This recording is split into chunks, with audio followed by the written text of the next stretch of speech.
مولا کی رحمتوں کا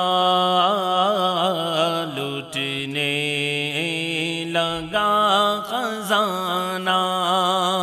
مولا کی رحمتوں کا لٹنے لگا خزانہ۔ الحمدللہ رب العالمین والصلاة والسلام علی اشرف الانبیاء والمرسلین، اما بعد فاعوذ باللہ من الشیطان الرجیم، بسم اللہ الرحمن الرحیم۔ قال اللہ تعالی فی القرآن المجید والفرقان الحمید، شہر رمضان الذی انزل فیہ القرآن ھدی للناس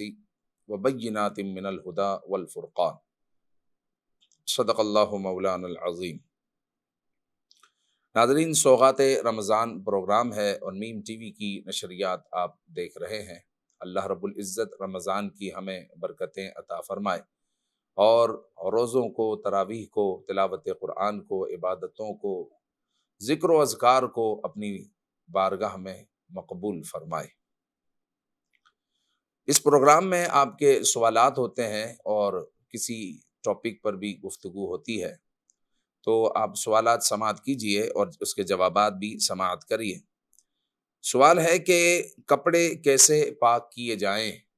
یہ ایسا سوال ہے کہ ہر ایک کے ساتھ یہ پرابلم ہے، اور کوئی ایسا نہیں ہوگا جس کے جو ہے کپڑے ناپاک نہ ہوئے ہو اور کپڑے پاک کرنے کی اس کو ضرورت پیش نہ آئی ہو۔ تو یہ ایسا سوال ہے اور ایسا شریعت کا حکم ہے کہ جس کو سیکھنا ہر مسلمان پر فرض ہے، کہ جب کپڑے پر ناپاکی لگ جائے تو ہم دیکھیں گے کہ وہ ناپاکی مرئی ہے یا غیر مرئیہ ہے، یعنی نظر آ رہی ہے یا نظر نہیں آ رہی۔ اگر نظر آ رہی ہے، اس کا جسم ہے، تو سب سے پہلے تو اس کا جسم ہم ختم کریں گے اور پھر جو ہے اس کو ہم 3 مرتبہ نچوڑ لیں گے۔ اور اگر وہ غیر مرئی ہے، مرئیہ ہے، مثال کے طور پر ایک قطرہ یا پھر کسی کا کپڑا ناپاک تھا اور ناپاکی اس میں نظر نہیں آ رہی، اب اس میں بالٹی میں ڈال دی، ویسے ہی ناپاکی نظر نہیں آ رہی تھی، تو بالٹی میں جب اس کپڑے کو ڈال دیا گیا تو وہ بالٹی کا پورا پانی ناپاک ہو گیا، لیکن ناپاکی نظر نہیں آ رہی، تو یہ ناپاکی غیر مرئیہ ہے۔ تو اب پاک کرنے کا طریقہ یہ ہے کہ اگر اس بالٹی کے کپڑوں کو بہا دیا جائے، بالٹی کے پانی کو بہا دیا جائے، اگر اس میں ایسی نجاست ہے کہ جو نظر نہیں آ رہی، تو وہ جب پانی بہایا جائے گا تو اس صورت میں وہ پانی بھی پاک ہو جائے گا اور وہ کپڑا بھی پاک ہو جائے گا۔ دوسرا طریقہ یہ ہے کہ اس کپڑے کے حصے کو لے لیا جائے، جتنا کپڑا ناپاک ہے اس سے کچھ زیادہ لے لیا جائے اور نل کے نیچے آپ رکھ لیں اور اس پر پانی بہنے دیں، یہاں تک کہ آپ کو یہ یقین ہو جائے کہ پانی نجاست کو بہا کر لے گیا، تو اس صورت میں بھی اس کو ہم پاک قرار دے دیں گے۔ تیسری صورت یہ ہے کہ جہاں ناپاکی لگی ہے تو اس کو صحیح طرح 3 مرتبہ پہلے گیلا کریں، پھر ایسا نچوڑیں کہ مزید ایک قطرہ نہ نکلے۔ جب تیسری مرتبہ آپ اس طرح نچوڑ لیں گے تو وہ پاک ہو جائے گا۔ تو پاکی ناپاکی کے مسائل گھر کے ہر فرد کو آنا لازم ہے۔ اسی طرح ہماری بہنیں ہیں، وہ بھی خاص طور پر ان مسائل کو سیکھیں کہ بہنیں گھروں میں کپڑے دھوتی ہیں تو کپڑوں کو احتیاطاً جو ہے پاک کرنے کی عادت رکھے، اگرچہ گمان ہو کہ اس میں کوئی ناپاک کپڑا نہیں تھا، تو عموماً تو ایسا ہوتا ہے کہ کوئی نہ کوئی ناپاک کپڑا آ جاتا ہے، تو احتیاطاً جب آپ دھو لیں تو آخر میں بالٹی میں ان کپڑوں کو ڈال کر تھوڑے تھوڑے 2 3 کپڑے ڈال کر، اور بالٹی کو دیکھ کر کہ بڑی ہے چھوٹی ہے اپنے حساب سے کہ اس میں کپڑے موو کر سکے، تو آپ جو ہے بالٹی کا نلکا کھول دیں اس پر اور پانی کو بہنے دیں۔ جب پانی بہے گا تو وہ کپڑا جو بالٹی کے اندر ہے، مکمل بالٹی کے اندر ہونا چاہیے تو وہ کپڑا بالٹی کے اندر ہے تو وہ پانی بھی پاک ہو جائے گا اور وہ کپڑا بھی پاک ہو جائے گا، اور اس طرح پھر آپ نچوڑ لیں اور صحیح صاف ستھری بالٹی میں اس کو ڈال دیں۔ اب آپ سکھا لیں تو یہ کپڑے آپ کے پاک ہے اور کسی قسم کی اس میں ناپاکی نہیں لگی ہوئی۔ لیکن اگر آپ کے ایسا ہے کہ بھائی اس میں کوئی مشین میں یا کپڑوں میں ناپاکی نہیں ہے، تو پھر بعد میں کسی قسم کے جو ہے آپ کو وسوسے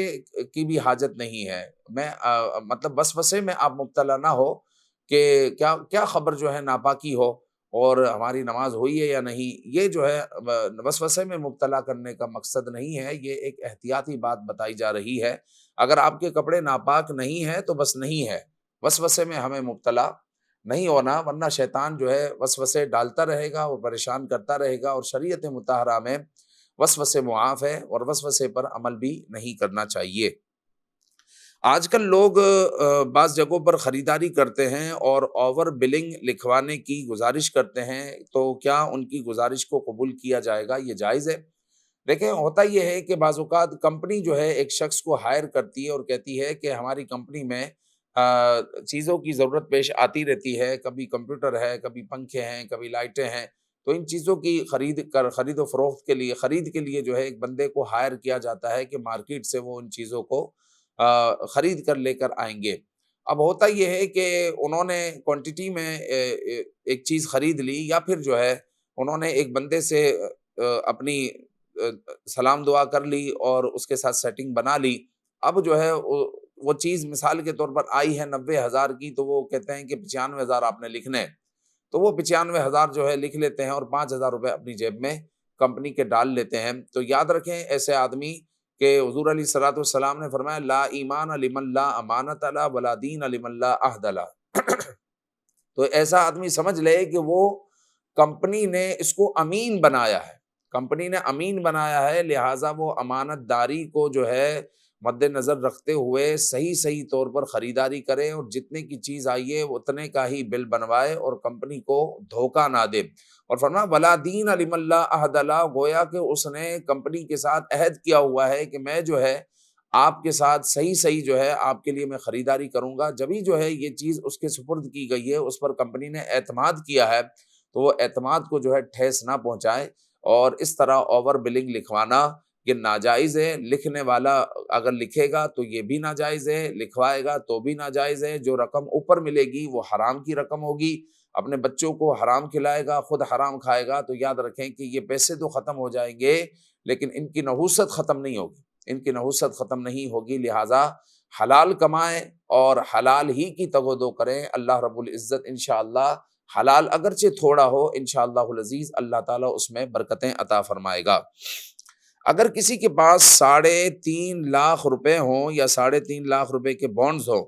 تو کیا اس کو زکوٰۃ ادا کرنی ہے یا نہیں؟ اول تو زکوٰۃ کا قاعدہ یاد رکھیں کہ 7.5 تولہ سونا، اگر صرف 7.5 تولہ کسی کے پاس سونا ہے،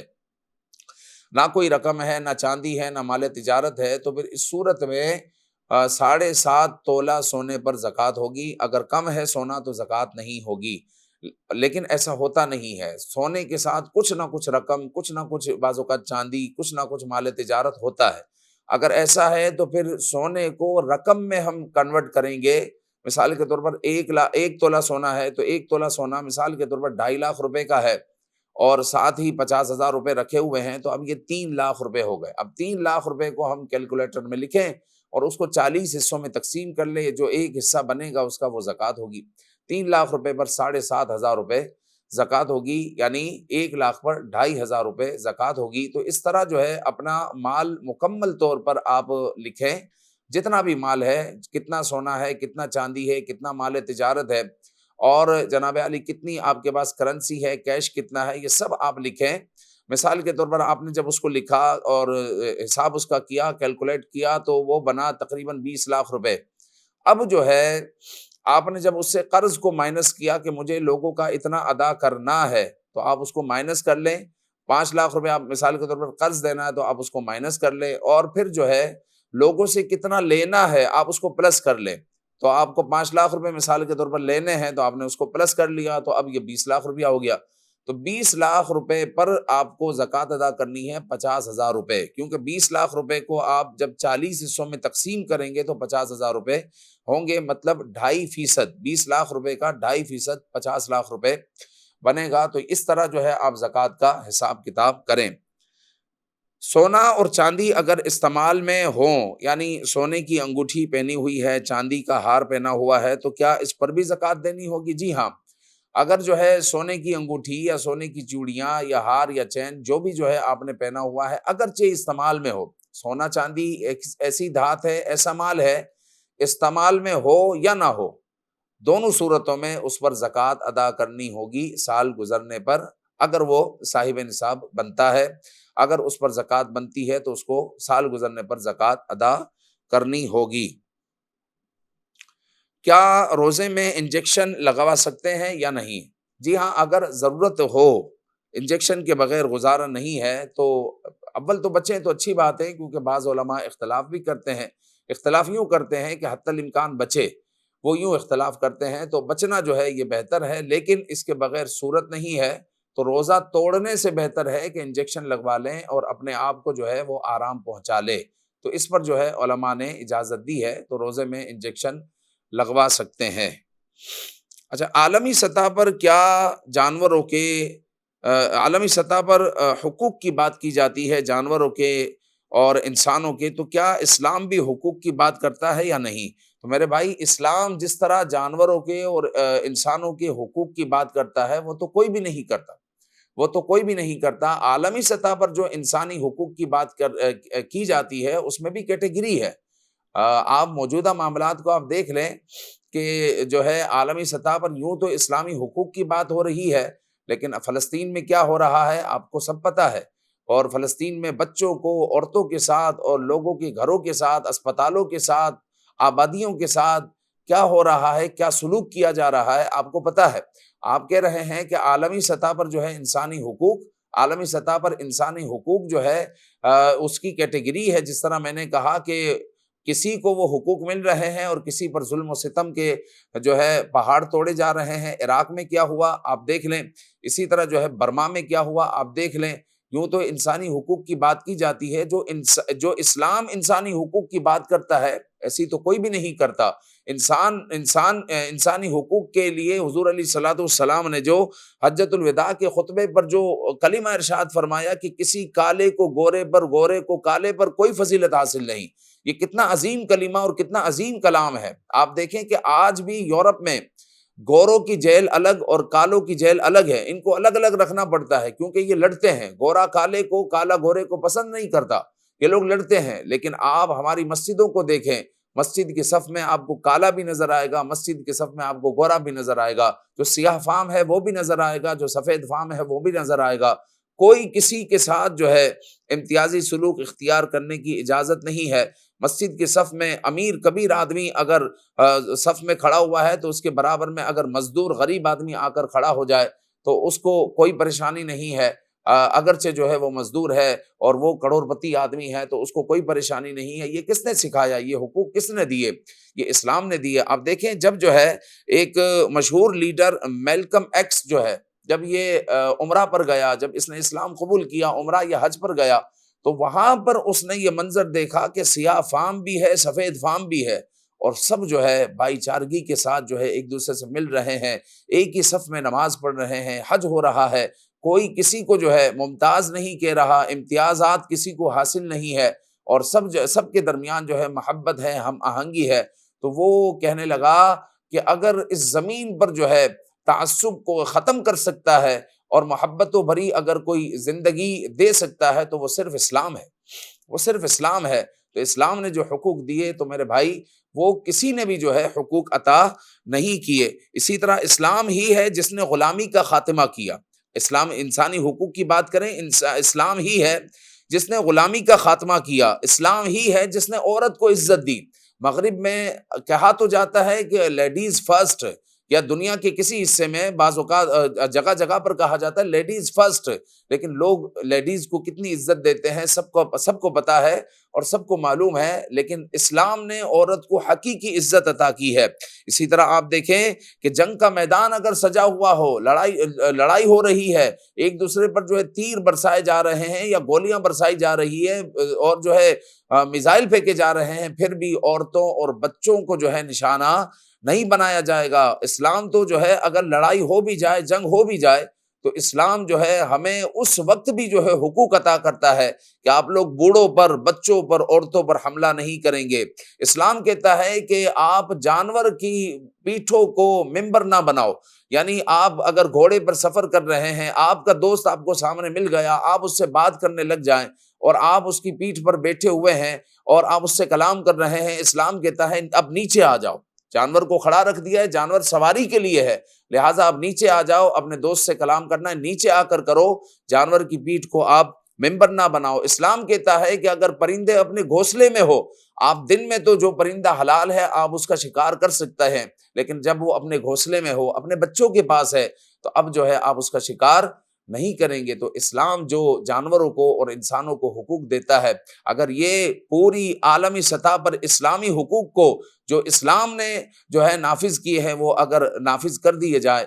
تو ہمارا معاشرہ پوری دنیا جو ہے ہم آہنگی سے، اخوت سے، بھائی چارگی سے بھر جائے گی اور امن سے بھر جائے گی۔ اللہ رب العزت جو ہے ہمیں عمل کی توفیق عطا فرمائے، آمین بجاہ النبی الامین صلی اللہ تعالی علیہ وآلہ وسلم۔ مولا کی رحمتوں کا لٹنے لگا خزانہ، مولا کی رحمتوں کا لٹنے لگا خزانہ۔